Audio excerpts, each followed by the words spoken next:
Com os aumentos seguidos dos automóveis, as versões topo de linha de alguns SUVs compactos já atingem a faixa de R$150 mil.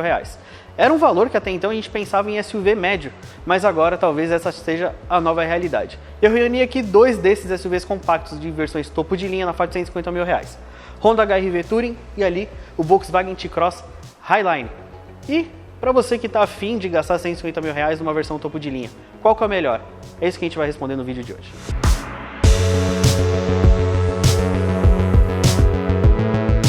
Bom, para começar, vamos falar das novidades da linha 2021 dos dois, né? Eu foquei aqui no HR-V porque ele, por fora, é o que mais mudou. Ele ganhou essas rodas de 17 polegadas que mudam o desenho. É a mesma polegada das outras versões, mas muda o desenho, tanto a Touring quanto a EXL. Essa era uma reclamação de muitos proprietários do HR-V Touring, justamente porque ela não diferenciava das demais. Desde o básico até a topo era a mesma roda. Então a Honda colocou essa roda na linha 2021, tanto para o Touring quanto do EXL. Teremos um vídeo do EXL em breve aqui no canal.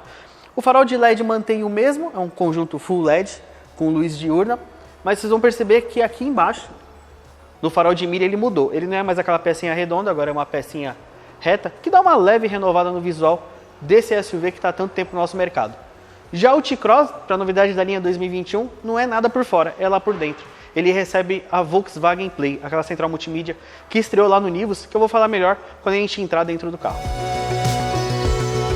Outra coisa que vai diferenciar as versões topo de linha dos dois SUVs aqui é a parte de motor, né? Nesses dois casos, eles vão se diferenciar porque as versões topo de linha têm motores mais potentes do que as outras versões. No caso aqui do HR-V, ele tem o 1.5 turbo, é um motor que a gente conheceu aqui no Brasil primeiro, lá no Civic Touring, é um motor turbo com injeção direta, 173 cavalos e 22,4 kgfm de torque. A grande, talvez, desvantagem, principalmente quando a gente pensa em Brasil, é porque ele usa apenas gasolina. Ele não é um motor flex, né? Muito se fala de uma nacionalização desse motor aí para breve, para os próximos anos. Muito se pede, inclusive, essa nacionalização. Mas, por enquanto, ele é um motor apenas a gasolina. E ele está ligado com uma transmissão do tipo CVT, com a simulação de 7 marchas, algo que a gente já conhece e é muito tradicional do Honda HR-V.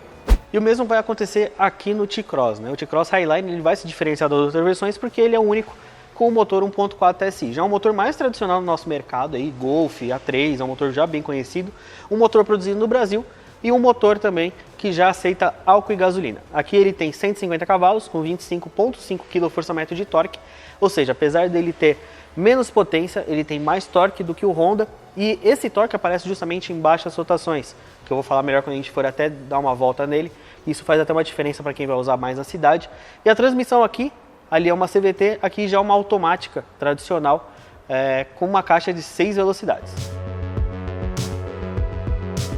E quando a gente vai para acabamento e equipamentos, né, vamos começar aqui com o HR-V, dá para ver que ele mantém basicamente o design desde o lançamento dele, né? Ele tem aqui, é um plástico de boa qualidade, mas é um plástico rígido, mas aqui ele já tem um acabamento emborrachado, né?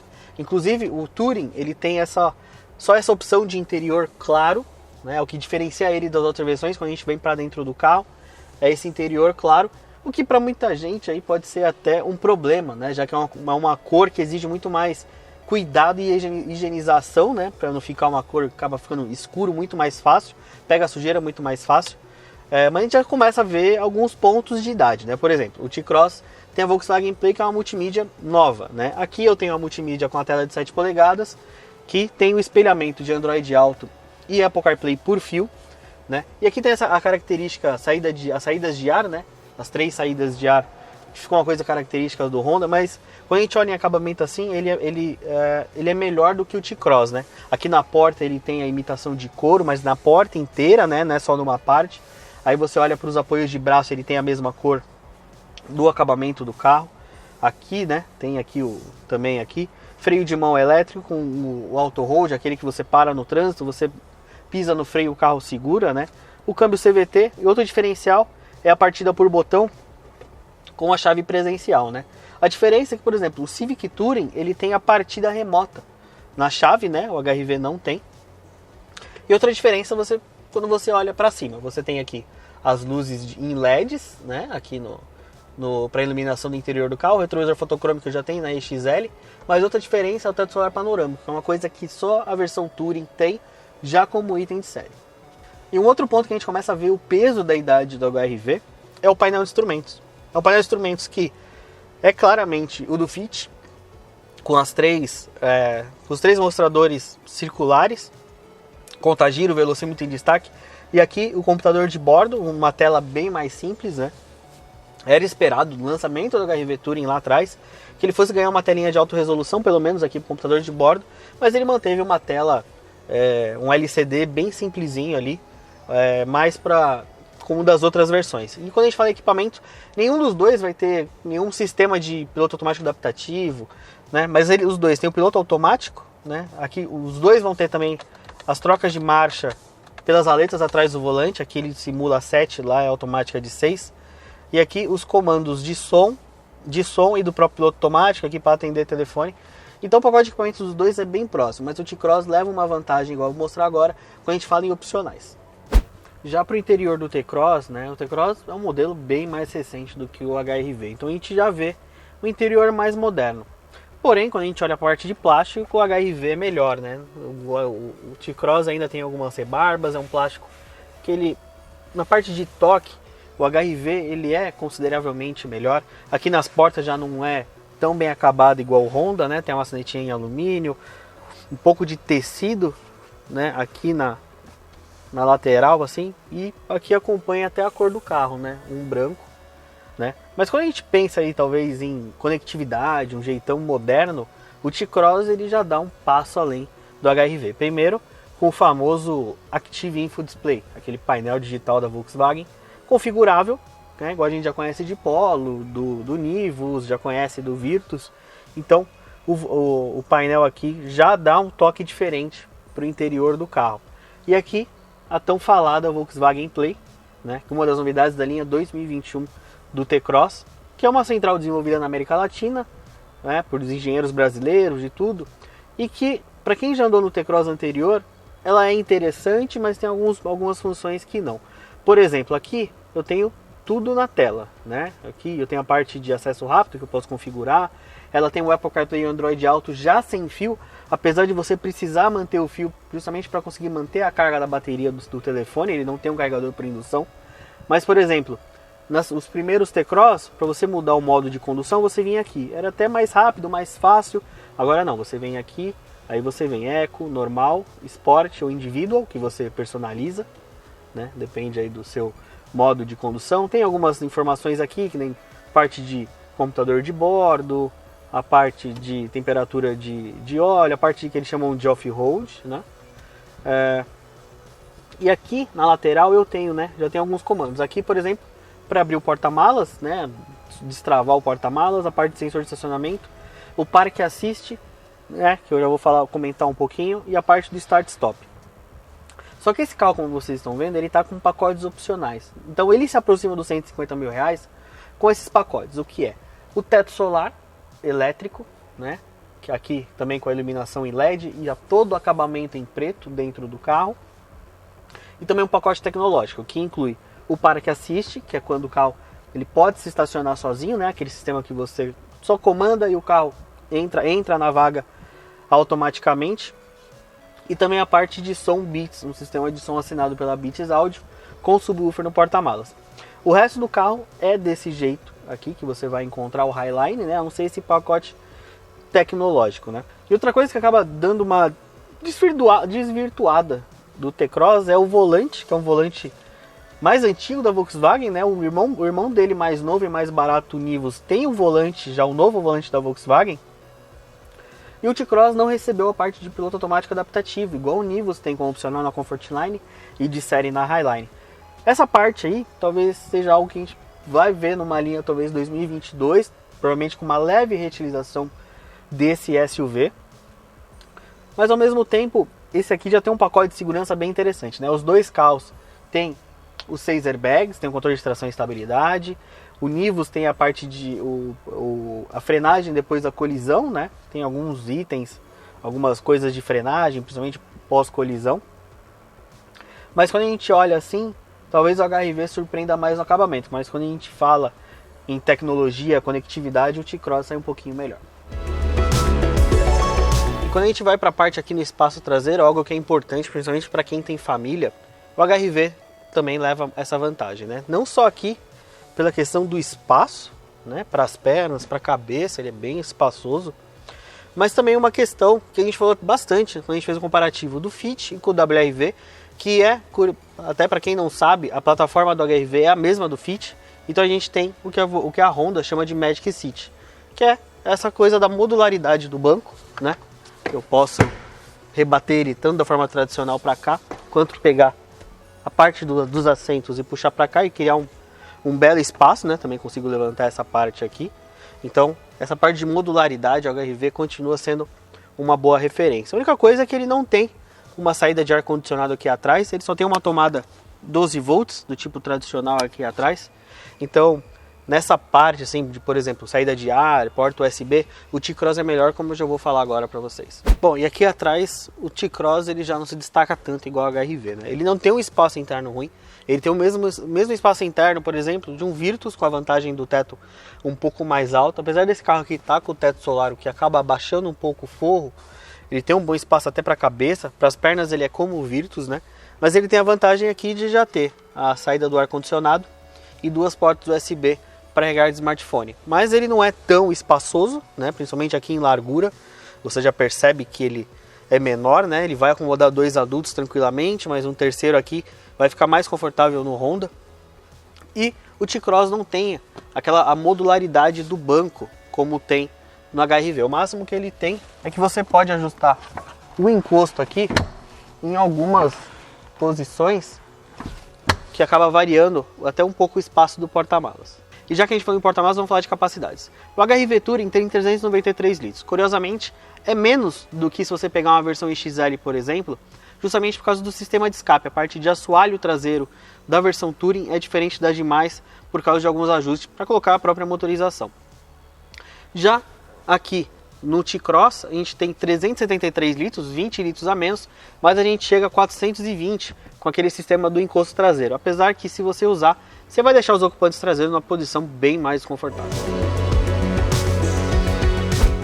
Bom, vamos começar aqui na parte dirigindo com o HRV, né? Igual eu falei, o acabamento dele impressiona muito mais, né? O acabamento é melhor, né? Apesar de não ter tanta coisa de tecnologia, né? A partida por botão, câmbio CVT, ele fica aqui ele cria como se fossem 2 áreas de cockpit, né? O HRV sempre foi interessante por isso. Mas quando a gente vai andar, ele já tem alguns aspectos que são da idade, né? Como eu falei, já painel, acabamento, né? Mas o motor 1.5 foi uma boa novidade para esse SUV. Então, ele anda bem, né? Na cidade aqui o câmbio CVT gosta de trabalhar sempre em baixa rotação, né? O câmbio CVT dele... O câmbio CVT do HRV é diferente do que a gente tem no Fit e no WRV, por exemplo. Ele é mais contido, ele é mais quieto de trabalho, né? Parte de isolamento até de acústico do HRV Touring, ele é muito bom, né? Parte de suspensão, e ele é mais confortável na suspensão, né? Quando a gente pensa em absorção de impacto e tudo mais, ele é mais suave do que o T-Cross, né? Em compensação, ele acaba dobrando um pouco mais carroceria, né? Você faz uma curva, você vê que ele não é tão na mão, não chega, lógico, não é um carro ruim de curva, mas ao mesmo tempo ele não é um carro tão na mão como o T-Cross, né? O T-Cross acaba se comportando até um pouquinho mais como um carro normal, né? Mas a grande questão é que aqui, para você ver realmente o quanto o HRV anda, chega até a ser engraçado o Touring, porque ele é um carro que ele tem menos torque do que o T-Cross, mas em compensação, tem mais potência, mas tudo isso aparece em rotações mais altas. Então, para ele realmente você ver ele andando, você tem que acelerar mais. E pelo CVT não ter uma coisa de ficar trocando de marcha, ele até passa uma sensação falsa de velocidade, mas para baixo, né? Você está andando às vezes rápido e não está percebendo, justamente por uma questão de isolamento de suspensão, uma questão de trabalho de transmissão. Ele é mais ele te passa menos sensações, né? Não que isso seja ruim, lógico que não. Isso até colabora muito para a parte que a gente pensa na parte de conforto a parte de conforto do carro, né? Então ele é mais confortável, né? Quando você passa em buraco, você percebe bem a diferença E isso conversa bem melhor com a parte do espaço interno, né? É maior, o HR-V parece ser um carro com uma proposta muito mais familiar, muito mais, digamos, uma pessoa comum, vamos dizer assim, né? Uma família, uma pessoa que não quer esportividade. Tem um carro que anda bem, um carro confortável, um carro com bons equipamentos, mas não é um carro que te dá uma sensação de velocidade, de esportividade, né? Ele nesse ponto aí, para quem quiser um Honda com essa sensação, é mais fácil já começar a partir para o Honda Civic. Bom, e agora já no T-Cross, primeira coisa, você já percebe a coisa da proposta um pouco dele já na posição de dirigir. Ele tem uma posição de dirigir mais baixa, muito mais próxima de um carro, né? Quem tem um Virtus, quem tem um Polo, se sentar num T-Cross vai perceber poucas diferenças na parte de posição. Parte de alinhamento de volante, de banco mais baixo. Apesar que o banco do HR-V ele é maior e bem mais confortável do que aqui do T-Cross Highline. E aqui, como eu já falei, ele tem a transmissão de 6 marchas automática, não é CVT. E com o torque em rotações mais baixas, ele te dá a impressão que anda mais. E como eu falei, né? É engraçado quando a gente começa a olhar os números de teste que a gente fez com os dois carros, eles andam juntos até 80, 90 km por hora, a diferença é muito pouca. A diferença vai realmente aparecer em 100 km por hora, a diferença fica um pouquinho mais vantajosa para o HR-V, justamente pela potência a mais. Né? Torque, potência, apesar de menos torque, né? O torque a mais do T-Cross deixa ele largar junto, mas a potência a mais do HR-V faz ele ir melhor na parte de 0 a 100 e também na parte de retomada. Mas o T-Cross, ele tem a suspensão mais firme, ele responde consideravelmente melhor a dobra de carroceria, ele responde melhor a parte de direção, ele é mais responsivo. Então, e o torque, como ele tem mais torque em rotações mais baixas, ele trabalha, apesar do CVT da Honda já trabalhar em rotações baixas, o câmbio automático da Volks aqui, principalmente quando a gente ativa o modo Eco, trabalha em rotações também bem baixas. Então, ele acaba sendo aí, para quem vai andar na cidade, um carro até, para mim, eu acho até mais gostoso e passa até a impressão do T-Cross andar mais. Né? A gente, lógico, nos números de teste o HR-V vai andar mais, mas em sensações, como eu disse, o T-Cross parece te dar mais sensações. Em compensação, ele não tem um isolamento acústico tão refinado igual o Honda. Né? Ele passa um pouco mais de barulho de vento, um pouco mais de, lógico, é bem isolado, mas ele passa um pouquinho mais de barulho de vento do que o HR-V, e também a parte de barulho de motor. Ele passa um pouquinho mais para o interior, mas também é muito característico. Então eu acho que até para quem vai dirigir, eles são bem diferentes, são propostas diferentes, públicos diferentes. Não sei se o comprador desse carro vai gostar daquele do HR-V, e nem sei se o comprador de um HR-V vai gostar de um T-Cross. Então tem essa parte. Aqui a suspensão do T-Cross é mais firme, você sente bem mais tudo que passa embaixo. Ele é diferente do HR-V. Então, se você está pensando em um dos dois, vale a pena andar nos dois, ver de perto antes de tomar qualquer decisão, porque eles podem pender para lados diferentes. Conclusão, quando a gente coloca HR-V Touring e Volkswagen T-Cross Highline lado a lado, a gente vê que eles competem por um consumidor muito parecido, mas também aí por compradores bem diferentes. O HR-V tem uma proposta mais luxuosa, acabamento melhor, mais espaço interno.